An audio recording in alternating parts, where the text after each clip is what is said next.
Hello friends, ನಮಸ್ಕಾರ. ಇವತ್ತು ನಾನು ಬೈಸಿಪ್ಸ್ನ ಸೆಕೆಂಡ್ ಸ್ಟೆಪ್ ಹೇಳ್ಕೊಡಕ್ಕೆ ಬಂದಿದ್ದೀನಿ. ಸೆಕೆಂಡ್ ಸ್ಟೆಪ್ ಅಂದರೆ ಏನು ಅಂದರೆ, ಫಸ್ಟ್ ನಾವು ಬೈಸಿಪ್ಸ್ನ ಬಲ್ಕಿನೆಸ್ ಮಾಡಬೇಕು ಅಂತ ಹೇಳಿದ್ದೆ ನಾನು. ಮ್ಯಾಕ್ಸಿಮಮ್ ರೌಂಡ್ಸ್ ಮಾಡಿರಿ ಅಂದರೆ ಮ್ಯಾಕ್ಸಿಮಮ್ ರಿಪ್ಸ್ ಅಂದರೆ 12 ರಿಪ್ಸ್ ಆಫ್ 4 ರೌಂಡ್ಸ್ ಮಾಡಿ ಅಂತ ಹೇಳಿದ್ದೆ. ಮಾಡ್ತಿದ್ದೀನಿ ಅಂದ್ಕೊಂಡಿದ್ದೀನಿ.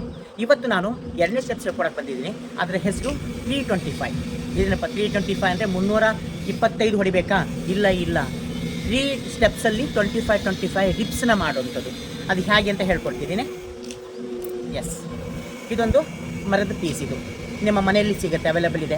ಈ ನಾನು ಹೇಳ್ಕೊಡೋ ಎಕ್ಸಸೈಸ್ಗೆ ಯಾವುದೇ ರೀತಿ ಇನ್ಸ್ಟ್ರೂಮೆಂಟ್ ಬೇಕಾಗಿಲ್ಲ. ಇನ್ಸ್ಟ್ರೂಮೆಂಟ್ ಫ್ರೀ ಎಕ್ಸಸೈಸ್ ನಾನು ಹೇಳ್ಕೊಡ್ತಿದ್ದೀನಿ. ಒಂದು ಕಟ್ಟಿಗೆ ಪೀಸ್ ತೊಗೊಳ್ಳೋದಷ್ಟೇ. ಈ ಕಟ್ಟಿಗೆ ಪೀಸ್ ತೊಗೊಂಡು ಎರಡು ಪಕ್ಕದಲ್ಲಿ ಹೀಗೆ ಫಸ್ಟ್ ನೀವು ಕೆಳಗಿಂದ ಹಾಫ್ ಇಲ್ಲಿ ತನಕ ಪೂರ್ತಿ ಕೆಳಗೆ ಹೋಗ್ಬೇಕು. ಹೀಗೆ ಹಾಫ್ ಬರಬೇಕು, ಪೂರ್ತಿ ಕೆಳಗೆ ಹೋಗಬೇಕು, ಹಾಫ್ ಬರಬೇಕು. ನಿಮಗೆ ನೋಟಿಸ್ ಮಾಡ್ತಾ ಇದ್ದೀನಿ ನಮ್ಮ ಬೈಸಿಪ್ಸ್ ಹೇಗೆ ಪಂಪ್ ಆಗ್ತಿದೆ ಅಂತ. ಈ ರೀತಿ ನೀವು ಫಸ್ಟ್ 25 ಮಾಡಬೇಕಿದೆ, ಕೆಳಗಡೆಯಿಂದ 25. ಇದು ಆದಮೇಲೆ ಹಾಫಿಂದ ಮೇಲ್ಗಡೆ 25. ಈ ರೀತಿ ಇದು 25 ಆಯಿತು ಅಂದರೆ ಆಮೇಲೆ ಫುಲ್ ಮಾಡಬೇಕು. 1 2 3 ಈ ರೀತಿ ನೀವು 25 ಮಾಡಬೇಕು.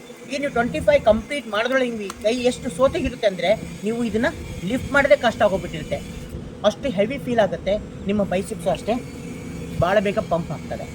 ಎಷ್ಟು ಬೇಗ ಪಂಪ್ ಆಗ್ತವೆ ಅಷ್ಟು ನಿಮಗೆ ಬಲ್ಕಿನೆಸ್ ಸಿಗುತ್ತೆ. ಈ ವಿಡಿಯೋ ನಿಮಗೆ ಇಷ್ಟ ಆದರೆ ಲೈಕ್ ಮಾಡಿ, ಶೇರ್ ಮಾಡಿ, ಸಬ್ಸ್ಕ್ರೈಬ್ ಮಾಡಿ, ಮತ್ತು ನಿಮ್ಮ ಅನಿಸಿಕೆನ ನಮ್ಮ ಕಾಮೆಂಟ್ ಬಾಕ್ಸಲ್ಲಿ ತಿಳಿಸಿ.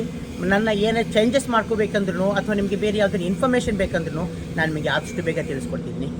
ನಮಸ್ತೆ.